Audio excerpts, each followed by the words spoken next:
All right. Thank you so much for this dance. That's wonderful. Thank you.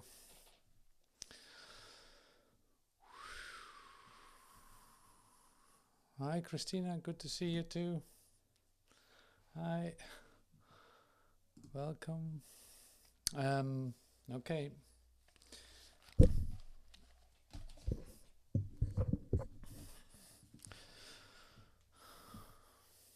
Hmm. See how quiet it actually is when you do this. It doesn't. What does it do? It's really interesting to look at what happens when you dance and sit still again after that. Like, oh, there's still this total quiet. It's so still. It's wonderful. It's lovely, and really great to move around a little bit and say burning up old ideas if there are old ideas to burn. You know, it's like your body is a memory package. So yeah, we shake that up a little bit so we it warms up and it burns old ideas. At least you get over the resistance of getting into action, getting into moving around. Or maybe you don't even like the music and say like, well, I don't. Who did choose this music? It's like, yeah, you did that. You chose the music, so I hope you like it. Okay, so welcome to the Miracles Healers gathering. Miracle Healers Handbook is what we discuss. Miracle Healing Intensive is what we called it. And we use the Miracle Healers Handbook in these sessions. And so there's a lot of miracles going on. There's a lot of, like, when I speak for myself, which is the only thing I can do, is like the miracle. It's very interesting to read the Course in Miracles, the manuscripts. Like we made some podcasts now where you can listen to them, and if you start reading them yourself, it is pretty amazing what's being shared about how exactly you should look at what a miracle is and how to perform a miracle. What actually is that? And today we look at the part of the Miracles Healers Handbook that has the title um, "How is."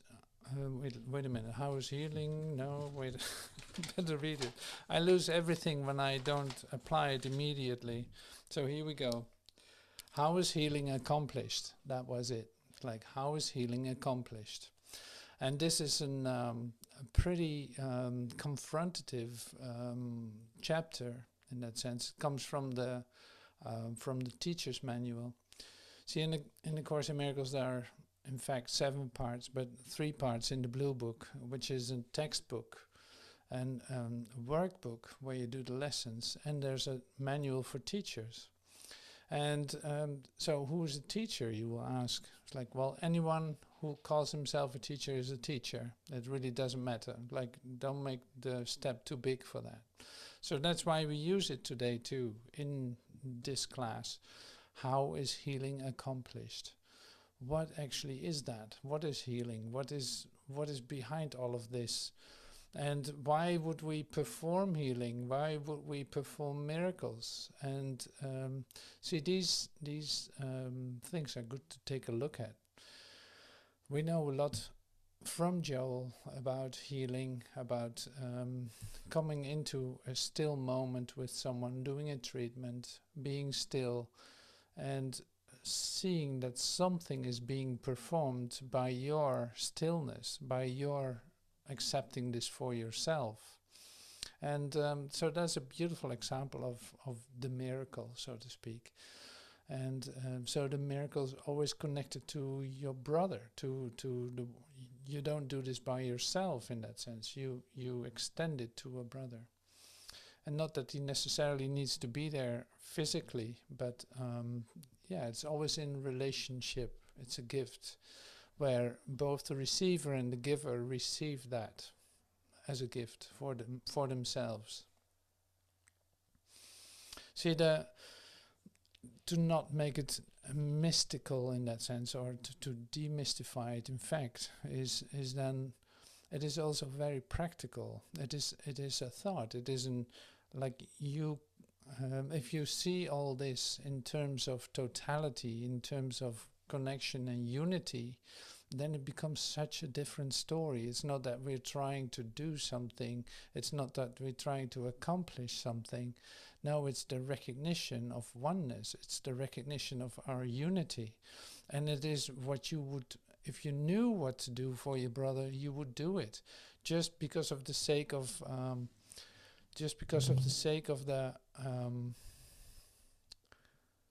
wait a minute, somebody wants to come in. That's always possible. Give me 1 second.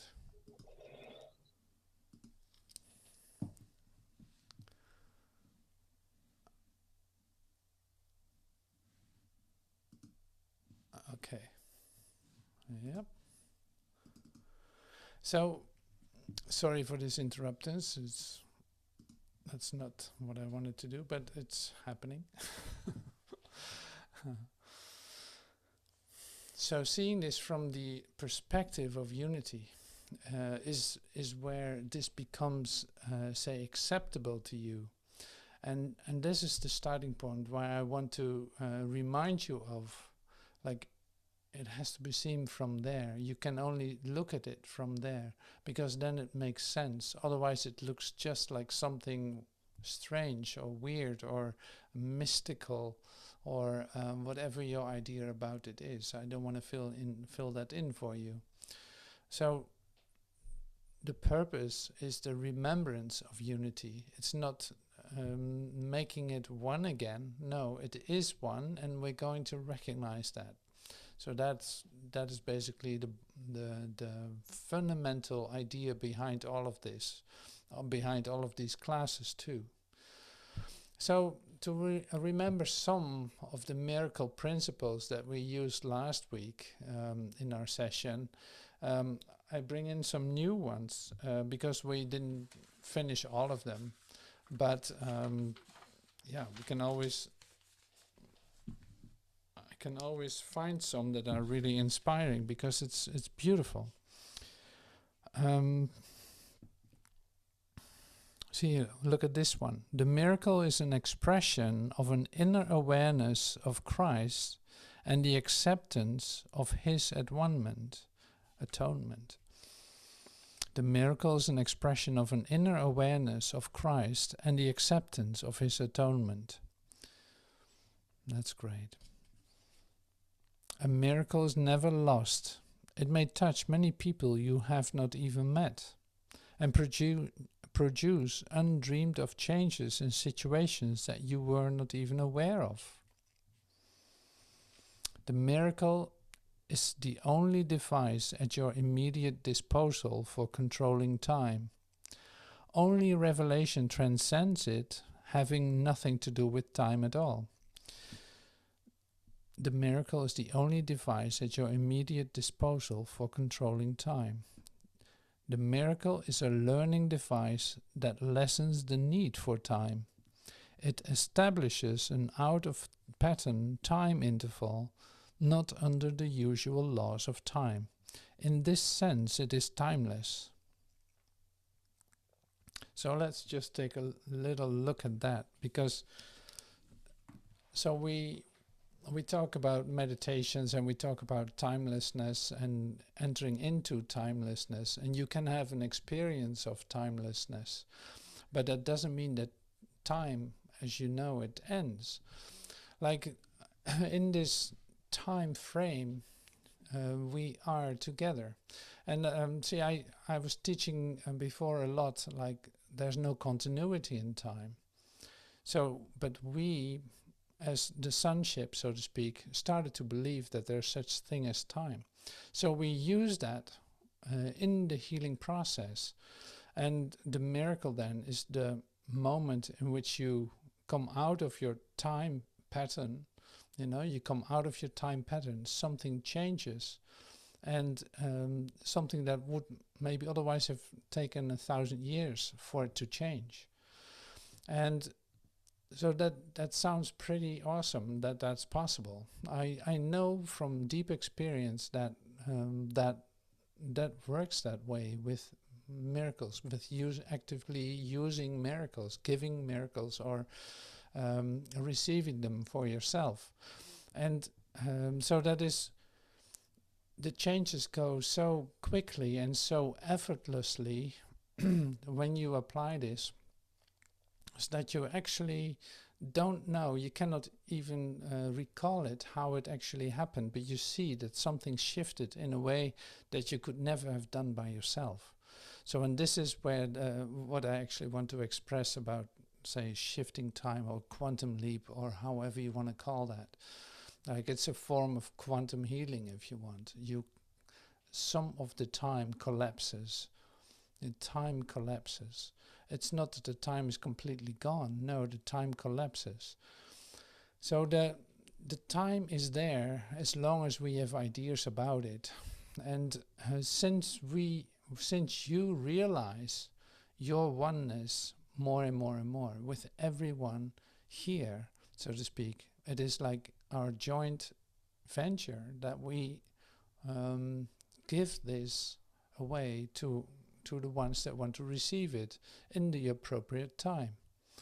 So, and that is, you are being led to the places where you can actually extend this, and not as an incredible mission for you as a special person who knows more or who has more experience, blah, blah, blah.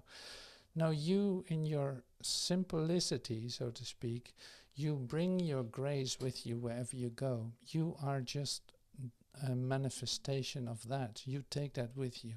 So your certainty and the fact you are being confirmed in this for yourself, seeing that worked for you, is a certainty that you bring with you wherever you go. And it's not that you have to do much then. It is not that you have to really make a big crusade or whatever. No, not necessarily. Who knows what's going to be asked of you to where to perform the miracles that you can extend.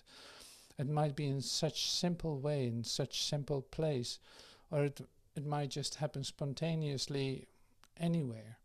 But see, it has nothing to do with your ideas about it, and that makes it also easy for you, that you don't have to be concerned about how to do this or when to do this. So the one thing that you can do is ask if you have to perform a miracle and show me what that means. So one of the characteristics of miracles is that it's impersonal. It has nothing to do with you. No, it's a device to re-establish the communication with your brother. So it's like a sudden remembrance that you have together. So I'm not really going to give a definition of what a miracle is, because it is not definable in which way it will be used for you. But certain, say, the miracle mindedness or miracle awareness is something that you want to hold close to your heart, so to speak. You want to devote your day to it. So how is healing accomplished? We're going to read a little part of this, because it almost immediately steps into the idea of sickness. And that is pretty extreme. If you haven't read this before, it can be a real shock. And so to make that easier for you, I can tell you this. It's like you come into this by say, this is going to be a gift to you. It's not that you are being attacked of any kind, not at all. So it is like a gift to you. It is just a different way than you were used to thinking. But see, it is important to remember two things. One of them is this, is that you start to see yourself as the cause of what you see and what you hear and what your ideas are that you see reflected. So if you stay close to that, if you stay in the remembrance of that idea that you are the cause of what you see, then it becomes obvious that the idea of sickness, for instance, came also from you, from a source inside yourself. You came up with this idea that there's such a place as separation from God, that there's a place where you are not connected to the ones that are with you, or who knows in which way it's going to be expressed by you, how it has been expressed, because you already realize now in this that something changed, that you see like, no, there's a bigger picture. I don't know exactly what it is, but I would love to see more of that. I want to see the joining of all of us. So one image that I just had was this. It's like we come together to start this session, for instance, with some music, some dancing, and literally all spread around the globe, holding, in fact, each other's hands. We can't physically do that, but say from Alaska to South Africa, from New Zealand to California, we hold hands together in this meeting together. And even whether you are live in this class or not, it doesn't even matter either. You are part of this incredible joining that is taking place, in which we actually are getting ourselves ready to come into the awareness that we are completely connected, and want, say, to laugh our way out of this, instead of taking everything really serious and thinking that there's something here for us to do other than remembering the unity. So if you take that in mind and go back to the idea of what I'm going to read to you, it might make it a little easier to understand what it actually says.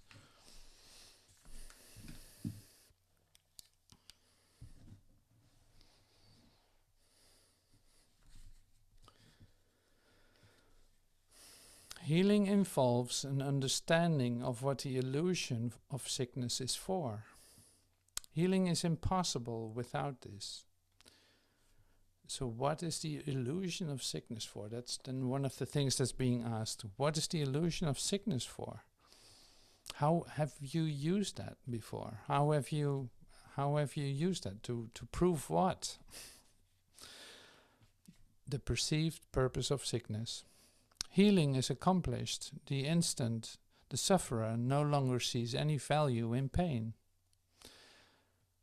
Who would choose suffering unless he thought it would bring him something, and something of value to him?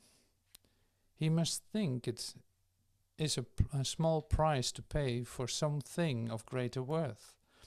For sickness is an election, it's a decision, it is a choice of weakness, in the mistaken conviction that it is strength.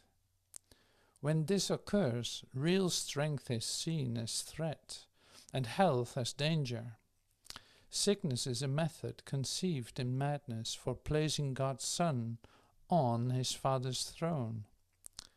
God is seen as outside, fierce and powerful, eager to keep all power for himself. Only by his death can he be conquered by his Son. So that's pretty extreme. That's what I said. That's pretty extreme to read this, especially the last sentence. God is seen as outside, fierce and powerful, eager to keep all power for himself. Only by his death, by the death of God, can he be conquered by his Son. So that is almost like, oh my God, that's mind-boggling.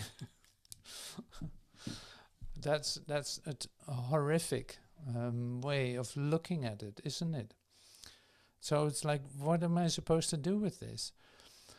Well, see, the part, if you recognize the moments that you were, say, sick or ill or felt completely depressed or whatever, if you go back to these moments, I did this too. Like, I went back to the moment that I first got into a depression many, many years ago. It was at the first point I actually could see it was a decision of me, that I actually made a choice to sink into that, just as in like a shelter or an escape for myself.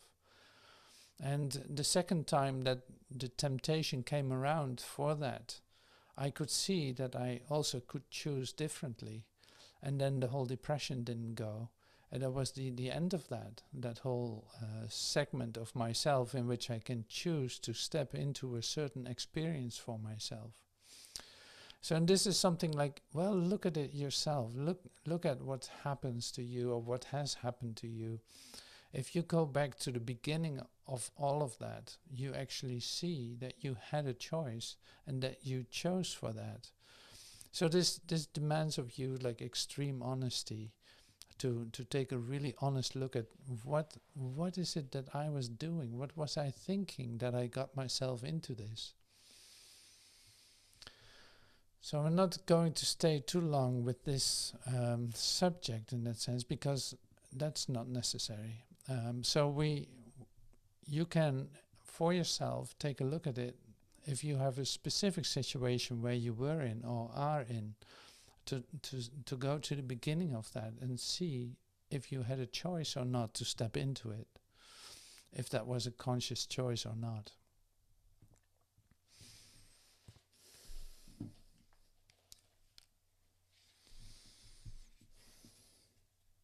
So I'm reading this to a very specific point. And what, in this insane conviction, does healing stand for? It symbolizes the defeat of God's Son and the triumph of his Father over him. It represents the ultimate defiance in a direct form which the Son of God is forced to recognize. It stands for all that he would hide from himself to protect his life. If he is healed, he is responsible for his thoughts. And if he's responsible for his thoughts, he will be killed to prove to him how weak and pitiful he is. But if he chooses death himself, his weakness is his strength. Now has he given himself what God would give to him, and thus entirely usurped the throne of his Creator.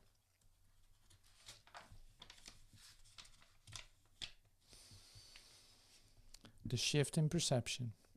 Healing must occur in exact proportion to which the valuelessness of sickness is recognized. One need but say there is no gain at all to me in this, and he is healed. But to say this, one first must recognize certain facts. First, it is obvious that decisions are of the mind and not of the body. Okay, so I stop here because this is also an essential point. The temptation to think that the body has its own thought and the body is doing its own thing is something that you grew up with, and that's an idea that you hold about the body, and it takes a moment for that to be undone. But you see, when you read this, it's like, no, the body's not doing anything. So we actually talk about the body-mind. The mind is literally dictating the money. Mind over matter is what Joel said too. It's like, it's mind over matter. Your mind is determining how this is going to be presented, and what kind of characteristics you give it, how you are using it. So speaking from my own experience in this, it is like, by the moment that I realized that I had a choice, I could see that there was so much that I could ask for to be undone. That was unbelievable. Like, I used it for stopping with drinking, smoking, and all of that. It's like, I have no need for this anymore. I'm doing this automatically, but I actually have no need for that anymore. So one moment that I realized that I could decide that, I actually meant it, and I saw it disappear. Like, that was amazing, like without any kind of after reaction or, side effects or anything like that. No, it was just literally taken out of the whole idea that I had about myself. I didn't need that any longer. And so it could go. I had no need to hold on to it. So one of the realizations that you should have and that you can come to is also lifting that idea that the body determines certain things.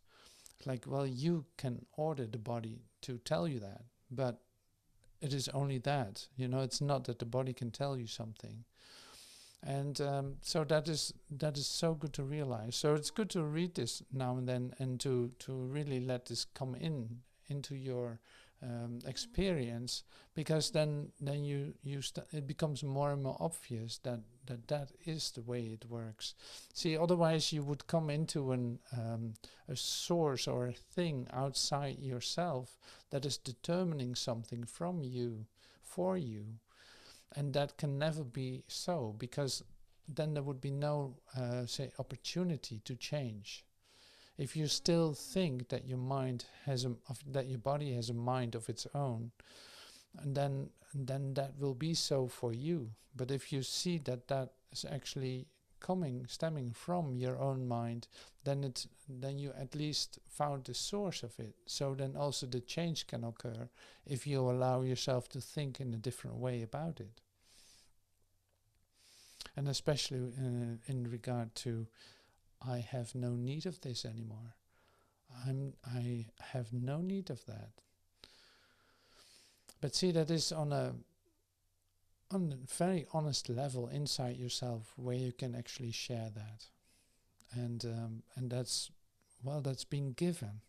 So you see that how everything is related with what you think and what you do, and that you actually don't know how to do things, and that you don't know how to get out of your own ideas. So that's why the help comes in too. That's why prayer comes in too. That's why you see that you can ask for help. Like, I have no idea how to do this, or how to perform this, or if this is the time to do this already. But I will just ask before, like, help me to see that this is the moment, or help me to do this, perform this for me. And so then it can happen, and when your time is right, that's going to be given to you.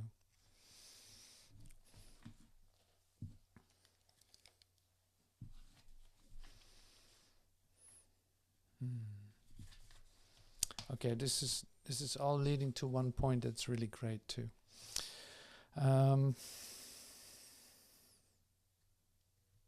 Okay, a little bit more about this body, because this is what you recognize for sure. It is obvious that decisions are of the mind and not of the body. If sickness is but a faulty problem-solving approach, it is a decision. And if it is a decision, it is the mind and not the body that makes it. So we were that far. The resistance to recognizing this is enormous, because the existence of the world as you perceive it depends on the body being the decision makers. Terms like instincts, reflexes, and the like represent attempts to endow the body with non-mental motivators. Actually, such terms merely state or describe the problem. They do not answer it. So let's not miss this point. The resistance to recognizing that the body cannot make any decisions itself, but that it's always stemming from the mind, is an incredible resistance, because basically you touch the foundation of your belief in separation. So we come back to that in a moment. So I'm just going to continue reading, because in the last paragraph it will be revealed to you what that is. The acceptance of sickness as a decision of the mind for a purpose for which it would use the body is the basis of healing. And this is so for healing in all forms. A patient decides that this is so, and he recovers. If he decides against recovery, he will not be healed. Who is the physician? Only the mind of the patient himself. The outcome is what he decides that it is. Special agents seem to be ministering to him, yet they but give form to his own choice. He chooses them in order to bring tangible form to his desires. And it is this they do and nothing else. They are not actually needed at all. The patient could merely rise up without their aid and say, I have no use for this. And there's no form of sickness that would not be cured at once. So I think this is fascinating to read this. This is amazing to read this. Like you literally set up your health center, so to speak, with special agents, like really knowledgeable persons, and there's nothing wrong with them, but you set them up to play this with you, in that sense, you made them up in order to help you. But who is the physician? That's actually you in your sickness. You are the physician yourself. So that's a pretty twisted game that you've been playing, that we have been playing in this. You know, that's quite something to take a look at. So here then it says, like, there's no sickness that would not be cured by you recognizing that there is no need of any of this. Like, yeah, you gotta be kidding. Is that really true? I can't believe it. Well, that's the great stuff with miracles. That's so great with teaching that is 180 degrees upside down with the twisted thinking of the world. So to accept this just like that is not easy for most of us. It's like, but you can experiment with it. And I'm not telling you not to go to a doctor. No, you invented the doctor yourself. So if you believe it, that it will work, it probably works for you too.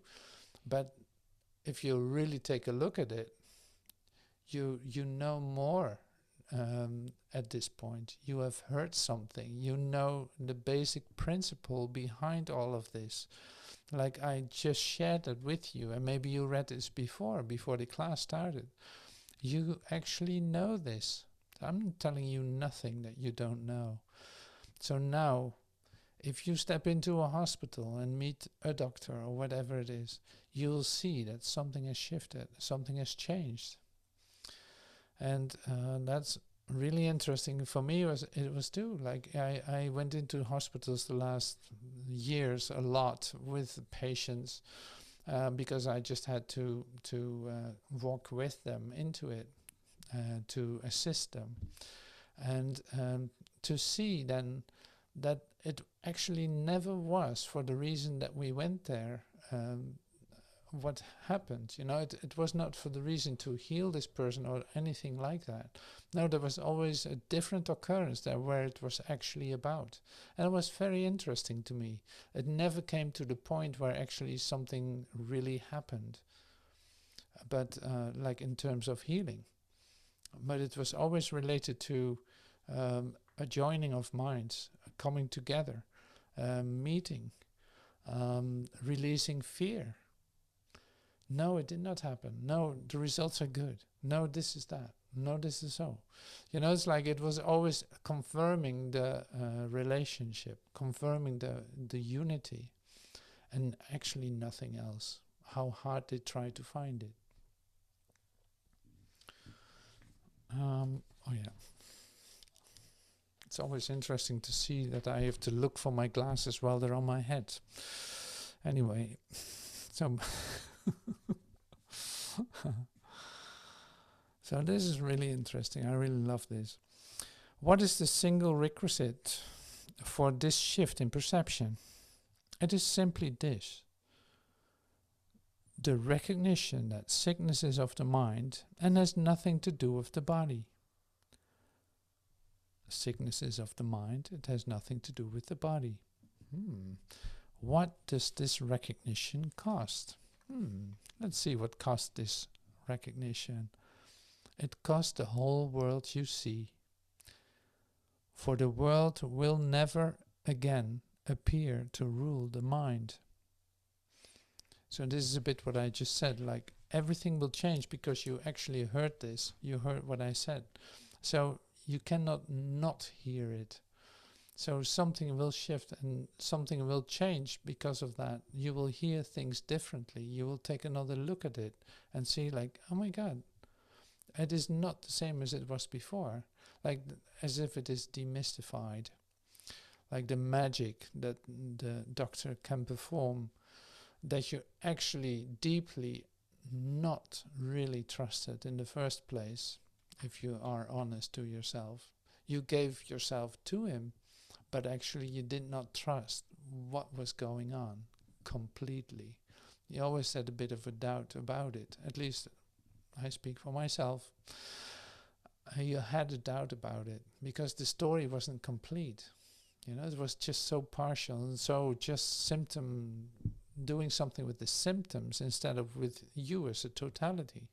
That's already always very doubtful. So that is pretty interesting. So coming to the bottom of this is also, what does this cost? And it costs the whole world you see. See, and this is the point where we come back to all the time. Like there's no halfway in doing this. It is all or nothing. Whether you have one little idea that you value in this world as something that can help you, you already lost it. So that's not bad, or there's nothing wrong with that. It is just that you step into the world again, connected to all the ideas that are in that frame of reference, in that vibration, in that frequency. So coming back into a different frequency where you start to remember who you are, where you feel connected, and seeing that that is a whole different quality of life, that you actually are being filled with grace and with lightness and with joy, just for yourself, you know, just for yourself to extend that, to experience that. That is all the difference, you know, that makes all the difference. You know then that you're not stuck in something that you call your world, but you are free of it for that moment. So I love that, and any way that's being taught, and here is this this description is beautiful. I love that, the way it is given to us today. So let's see if there is more.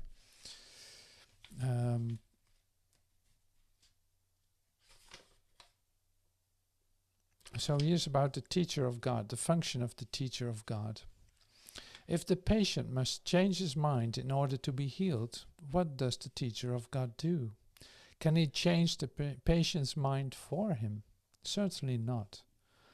For those already willing to change their minds, he has no function except to rejoice with them, for they have become teachers of God with him. He has, however, a more specific function for those who do not understand what healing is. If the patient must change his mind in order to be healed, what does the teacher of God do? So what do you do when somebody has to change his mind? You're sitting at the bed of somebody who is actually ill, or your dearest friend seems to be having an illness. Now, what can you do in order to alleviate the pain, or what can you do in order to heal? What would you want to do for that? Is there something that you can do? So, and then here it says, like, you cannot for sure not change his mind. You cannot change the patient's mind. It's impossible. But you can do certain things, and that is by not confirming the illness, by not confirming the separation, but being present in your say in your unity. You can do you know what to do. It will be given to you if you need to perform a miracle. Like it will be given to you to do that. And that's very interesting. Like it's good to remember that you can just ask for that. What am I supposed to do in this moment? How can I give in this moment? How can I do I need to perform a miracle in this moment? You know, that is what is being asked of you as the miracle worker that you are. And just because you don't oversee the whole plan, it is good to ask what the next step is and how that's supposed to look and what your role is in it. And so that is, that takes practice. It is a doing, but it's also an active asking. So that is the assurance that you get all the time. On a moment by moment basis, you can ask for that. What am I supposed to do? Because you're in a situation, you have no idea how to respond to it, no matter what it is. You have no idea who to meet or where to go to or who to talk to or who to smile to. Even that. So you found your way into that, but at the same time, you also see that you have been sliding off into separation for a moment, or that you feel a bit off at some days, or this or that is happening. So that's why it's good to be present and be actively asking what is supposed to be the next step. What am I supposed to do? How is this being done? I have no idea. I have no idea how to respond to my friend laying in bed with tubes up her nose. I don't know how to respond to that. I know that I love her or love him with all of my heart, but I don't know how to do any of this. So knowing where to go with that uncertainty in that sense is your great certainty. It will step in, it will show you what to do, where to go, and it will literally move you to do certain things. And most of the time it's just being present in your certainty, in your remembrance of, yes, thank you God, thank you. And see, we are always looking, at least I speak for myself, of course. So you are always looking for projects, for something to do, for something this or that. No, this is going to be given to you. And the instructions of it are very specific. It is given to you how to, what to do, what the next step is. So in your practice of listening to that and letting yourself be moved by that is your help, is where it becomes for you possible to be present and not being completely exhausted in that. Okay, let's see what's in here.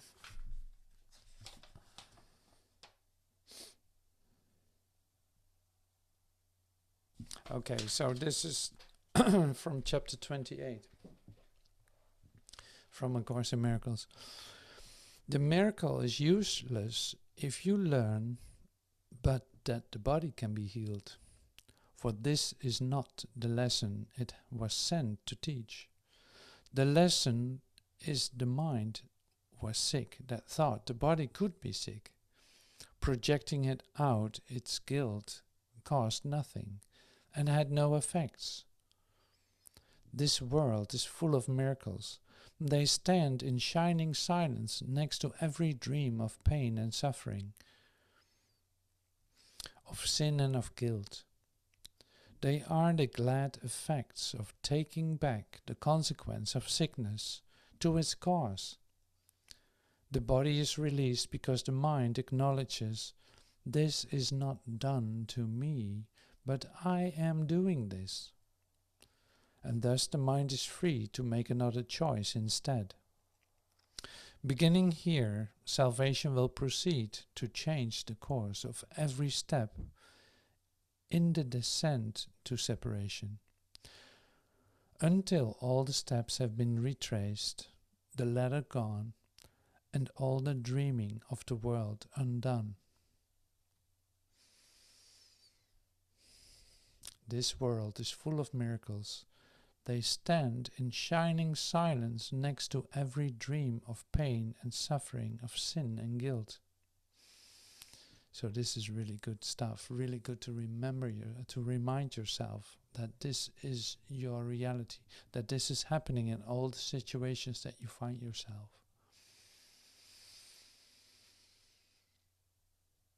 Beginning here, salvation will proceed to change the course of every step in the descent to separation, until all the steps have been retraced, the ladder gone, and all the dreaming of the world undone.